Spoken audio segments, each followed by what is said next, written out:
오늘 패션을 또 얘기를 안 할 수가 없을 것 같아요. 뭐 메뚜기 느낌? 아, 메뚜기요? 네. 초록색도 아니고 눈 편안하게 해드리려고. 네. 아, 그렇죠. 네. 반갑습니다. 반갑습니다.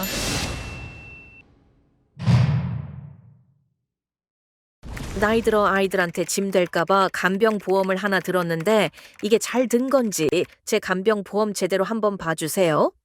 간병보험 제대로 가입한 건지 지금부터 저희와 함께 다시 한번 체크해 보세요.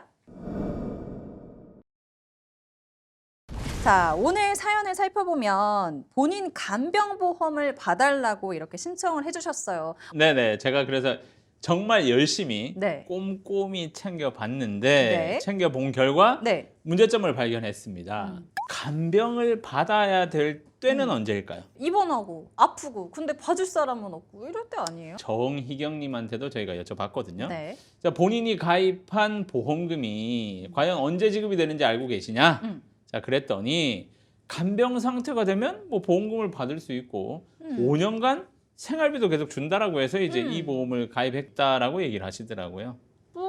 근데 아까 문제가 있다고 하셨는데 지금 전혀 문제될 게 없어 보이거든요. 자, 간병보험에 가입을 하셨는데 자, 이 보험은 간병이 필요한 경우에 언제든지 보장을 받을 수 있을까요? 아니면 어떤 조건이 되어야지만 받을 수 있을까요? 왠지 질문을 하시는 거 보니까 불안해져요. 뭔가 조건이 있어야 되겠네요. 맞습니다. 이제 간병에 대한 보험금을 받으시려면 네. 그냥 아프거나 다쳐서 병원에 입원만 하면 되는 게 아니라 네. 장기 요양 등급 판정을 받아야지만 보험금을 받을 수 있습니다. 아, 잠시만요. 이 장기 요양 등급하면요. 보통 이 치매 걸린 어르신분들에게 해당되는 얘기 아니에요? 맞습니다. 장기 요양 등급은 만 65세 이상 또는 만 65세 미만 중 치매나 뭐 뇌혈관 질환 등 노인성 질환을 가진 사람으로서 6개월 이상 혼자서 일상생활하기가 좀 힘들다라고 판단되시는 분들한테 이제 판정을 내리는 게 바로 장기 요양 등급이라고 생각하시면 될 것 같습니다. 그러면 정희경님 같은 경우는 아직 나이도 안 되는 것 같고 치매가 아니라 암에 걸렸다. 그래서 간병인이 필요하다 하는데도 불구하고 받을 수 없는 거네요. 맞습니다. 지금 정희경님 나이가 현재 55세이신데 네. 뭐 단순히 아프거나 다쳐서 병원에 입원했을 때는 간병과 관련된 보장을 당연히 받을 수가 없겠죠.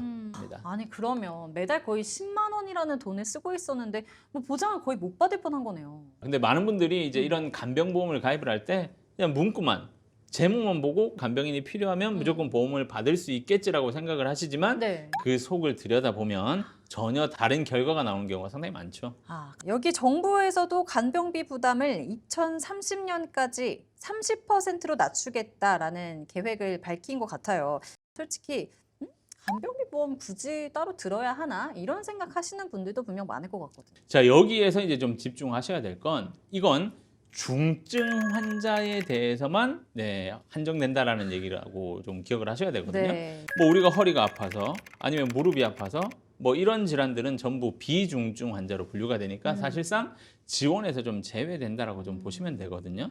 이제 경증 환자들한테 많이 들어갔던 돈들을 중증 환자에게 좀 집중적으로 지원해야 되겠다라는 취지로 이제 만들어진 방안이기 때문에 모든 환자에 대한 간병비 부담이 낮아지는 건 아니다라는 점을 꼭 기억을 하셔야 되고요. 이런 부분에 대한 대비가 철저히 필요할 것 같습니다. 네. 아무튼 이것도 문턱이 굉장히 높다라는 것도 좀 알고 계셨으면 좋겠습니다.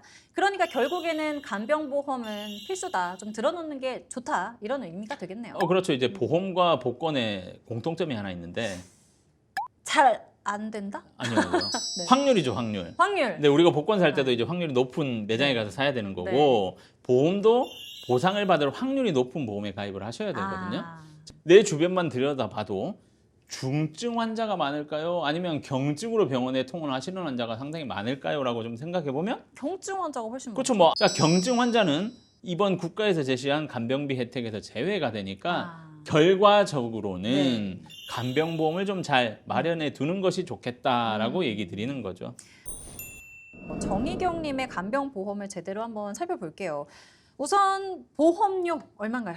네, 일단 애초에 가입하신 보험은 매달 94,550원의 보험료가 지출이 되고 있었는데 네, 맞아요. 제가 이제 조정을 도와드린 간병보험은 63,701원으로 뭐 대략 한 3만 원 정도의 보험료를 줄일 수 있게 도움을 드렸습니다. 네, 월 3만 원 뭐 이것도 크죠. 근데 이것보다 더 중요한 내용이 있죠. 장기 요양 등급. 이 판정을 받아야만 보장을 받을 수 있었거든요. 이게 너무 치명적인데 이거는 어떻게 하셨나요? 자, 여기서 이제 한 가지 좀 아셔야 될 게 있는데, 자, 네. 시중에 출시된 간병비 보험은 내가 원할 때 조건 없이 간병인을 쓸 수 있는 보험은 없죠. 아, 네.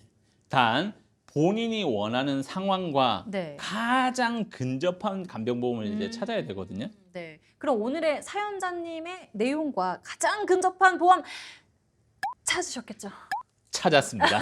네. 간병보험 종류를 보면 이제 크게 네. 두 가지로 좀 나눌 수가 있는데, 자, 우선 간병인 보험이 있다라고. 자, 이건 병원에 입원을 했을 때 단 전문의가 있는 병원이어야 되겠죠. 네. 보험회사랑 제휴되어 있는 간병업체가 있어요. 네. 간병인을 보내주는 보험. 간병비가 아무리 오르더라도 걱정할 필요가 없죠. 이 보험은 갱신형밖에 없어요. 아, 비갱신형이 없기 때문에 네. 갱신 시 보험료가 좀 인상될 수 있다라는 단점을 가지고 있는 보험입니다. 아, 그러니까 간병인 그 비용이 올라도 괜찮지만 나중에 보험료가 좀 오를 수 있다. 이런 리스크를 안고 있는 거네요. 네, 이번에는 간병비 보험이라고 좀 보시면 되는데, 전문의가 있는 병원에 입원을 하면 네. 간병비를 10만 원 받는 보험에 가입했다라고 하면 하루에 10만 원 아. 이렇게 정액으로 매일 보험금을 받을 수 있는 보험이 간병비 보험이라고 생각을 하시면 되겠죠. 그럼 만약에 간병인에 일당 20만 원에 가입을 했는데 일당이 막상 20만 원이 안 됐다 하면 이걸 다 보장받을 수 없는 건가요? 네, 그 간병비가 이제 20만 원이 뭐 높거나 낮아도 무조건 20만 원을 보상받을 수 있다라고 생각을 하면 되는데, 뭐 예를 들어서 내가 간병인을 12만 원에 고용을 했다.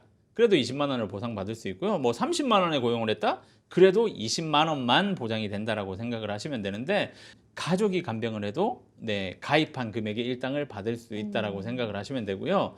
단점은 이 간병인을 쓰는 비용이 이제 올라가게 되더라도 내가 받을 수 있는 간병비는 20만 원 받게 되지 않으니, 물가가 오르면 이 금액으로 간병비를 감당하기가 좀 힘들 수 있다라는 단점을 가지고 있긴 합니다. 그러면 우리의 사연자 정희경님은 이 간병인 보험, 간병 비보험 중에서 어떤 걸 선택하셨나요? 고민을 좀 많이 하셨죠. 왜냐면 은퇴를 하고 나서 보험료가 계속 오르는 것 자체가 부담이 될 수 있고, 그렇죠. 일단 비갱신형 보험을 선택하고 싶다라고 얘기를 하셨어요. 그래서 네. 간병인을 사용했을 때 하루에 20만 원이 지급이 되고요. 요양병원은 5만 원, 간호통합병실을 이용하시게 되면 하루에 7만 원씩 보상을 받을 수 있는 간병보험으로 이제 조정하시기를 원하셨습니다.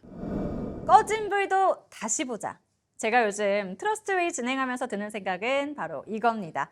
내 보험도 다시 보자. 잘못 알고 있던 게 너무 많은데요. 내 보험 다시 살펴보고 싶을 땐 바로 여기로 신청해 주세요.